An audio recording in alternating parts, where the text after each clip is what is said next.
The mighty Luminark of Hysh, the lure of light harnessed into pure destruction. It's rare enough to see one of the arcane devices rolled onto the field, but when two show up, you know that there's some major heresy going on. The double Luminark build is a difficult one to say the least, way above my pay grade, not only because of their massive gold sink, but also because of their tendencies of becoming obstructed every time the wind blows too hard. Whether that's a bug waiting to be patched or a deliberate interpretation of the delicate arcane device is anyone's guess. Using them means fighting a battle in vectors, as in drawing lines between your guns, your nets, and your opponent's units. Positioning and timing are always important in this game, but this build brings that to a whole new level. If you've ever heard the term threading the needle in like sports or something, that's what this is. Pinpoint accuracy, no room for error, and small windows of opportunity. The Luminarks coexist with the lure of light, naturally. Specifically, the nets of Amantak, so enemies can be pinned in place long enough for the Luminarks to do their job, which is to eradicate them with the holy rage of the Emperor. So normally a light wizard is essential to have even a chance of using the firepower to its full potential. But that's not the case for the Templehof, the regiment of renowned Luminark, because it comes all inclusive.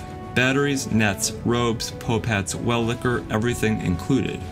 But if you can overcome the obstructions and learn to think in vectors, the Luminarks will bring untold holy destruction to the enemies of the Emperor. With the most devastating firepower in the game, the regular Luminark's missile damage of over 1200 is only beaten by its rich uncles, which does over 1500.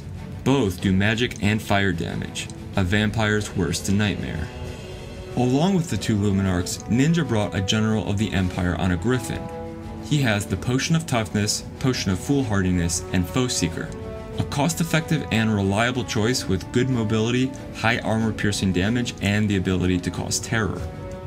Second in command is the Pope the Light Wizard on horseback. The horse gives him the mobility to get wherever the nets are needed, but it doesn't break the bank. The Scroll of Power he bought affords him a double whammy, say if the situation is right and the Luminarks go uncontested for too long. And he also left on Exorcism because, yeah, this is where you do that.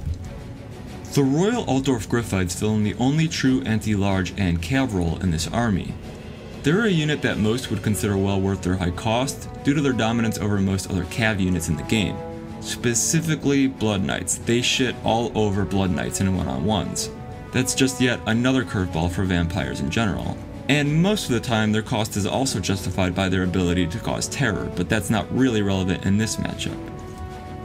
What little gold was left went to the front line. 5 units of Flagellants and 3 units of Spearmen.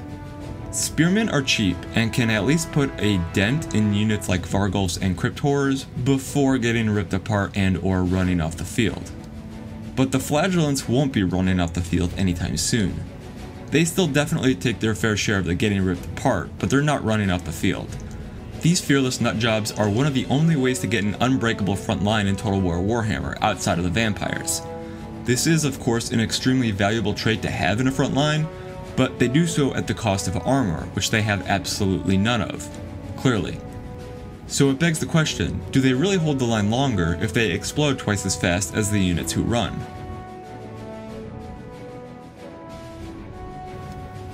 But wherever there is light, darkness will surely follow, for the night is dark and full of terrors, and in the darkness...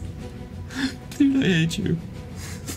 While the Empire do possess some of the most efficient tools available at dealing with the overwhelming power of the undead, it's rarely enough.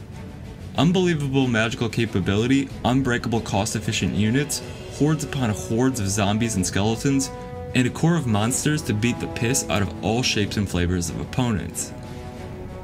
Vlad von Carstein leads the army, unmounted and mad as hell like always. Vlad is an absolute tank when he comes stock, but Legion equipped him with the Carstein Ring and Blood Drinker, 2 magical items that make his regeneration out of control good. For spells, he brought Invocation for healing, Raise Dead, and Van Hel's Dance of Death. Vlad's access to constant regeneration makes him one of the more durable lords in the entire game. And he isn't the largest target for ranged firepower either. The hordes of undead that make up the core of this army feature the Tithe, the zombie regiment of renowned unit with an absurd amount of HP, and then mixed in with a front line of 5 skeleton warriors, some of which are leveled up.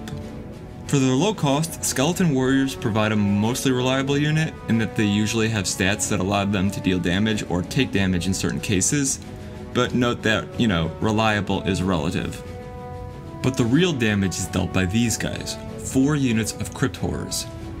Crypt Horrors are one of the most powerful units in terms of cost value in the entire vampire army, and even if they did cost a little bit more, their stats would certainly justify it. Their massive damage output is only amplified by the fact that it's poison and armor piercing, and for any units that somehow survive long enough to swing back, their regeneration will ensure that all their efforts were for naught. Needless to say, any vampire army with 4 units of Crypt Horrors is an army looking to absolutely slaughter you.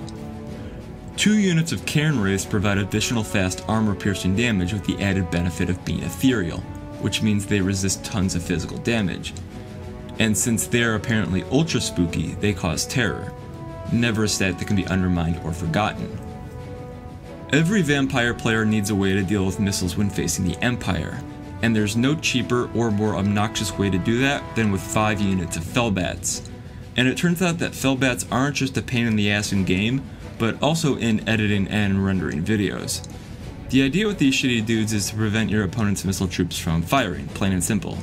They basically make up their cost in every one of your units that lives that would have otherwise been blown apart from missiles.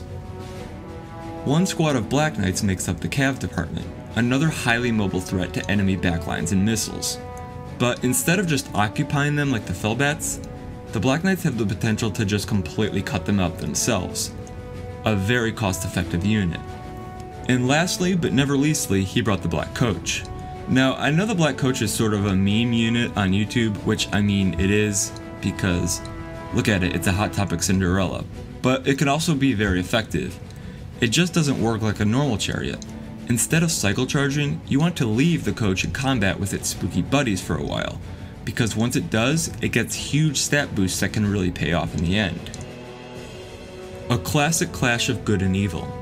Will the light shine through, or will the darkness prevail? I hope you guys enjoy this battle, and I'll see you on the field.